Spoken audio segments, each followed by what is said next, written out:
अस्सलाम वालेकुम, welcome to देसी फूड्स यूएसए।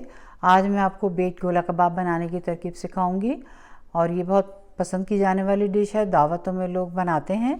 इसको सीखने के लिए आप वीडियो को एंड तक देखिए। मेरे चैनल को सब्सक्राइब कर दीजिए ताकि आप मुझे फॉलो कर सकें। बेक्ड गोला कबाब बनाने के लिए हमें जिन चीज़ों की ज़रूरत होगी वो आप नोट कर लीजिए।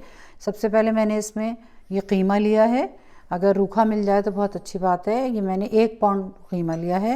इसके अंदर ये 1 टीस्पून अदरक का पेस्ट, आधा कप तेल है, 2 टेबल स्पून दही है, 1 टीस्पून सॉल्ट है, 1 टीस्पून खसखस है, 1 टीस्पून पिसा हुआ कच्चा पपीता है, हाफ अ कप मैंने बेसन को ड्राई रोस्ट किया हुआ है, 1 टीस्पून पिसा गरम मसाला है और 1 चुटकी इसके अंदर जावित्री का पाउडर है और 1 चुटकी जायफल का पाउडर है और ये 12 मैंने लाल मिर्चें ली हैं।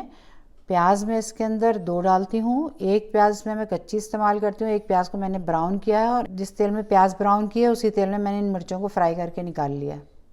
ये तमाम अज्जा जो मैंने आपको बताएं इन सब को मैं ब्लेंड करके इस कीमे में शामिल करूँगी। देखिए मैंने अपने मसाले को ब्लेंड कर लिया है। अब मैं इसको इसमें शामिल कर दूँगी, तमाम मसाले को एक साथ।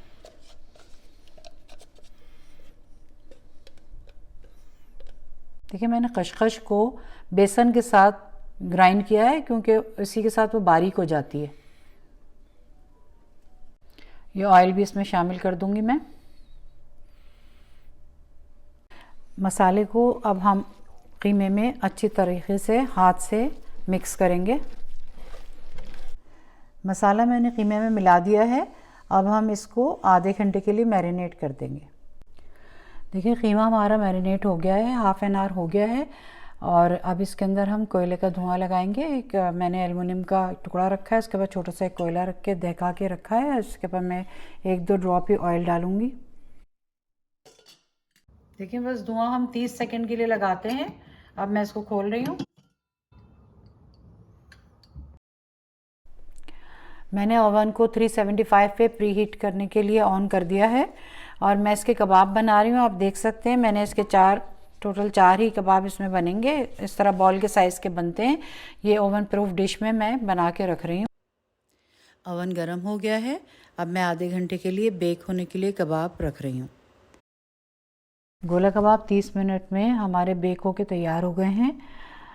इसके साथ आप प्याज के लच्छे और पुदीना और ग्रीन रायते के साथ सर्व करेंगे तो ये बहुत अच्छा लगता है। रोटी पराठे किसी के साथ भी, जिसके साथ चाहें आप, पूरियों के साथ सर्व कर सकते हैं।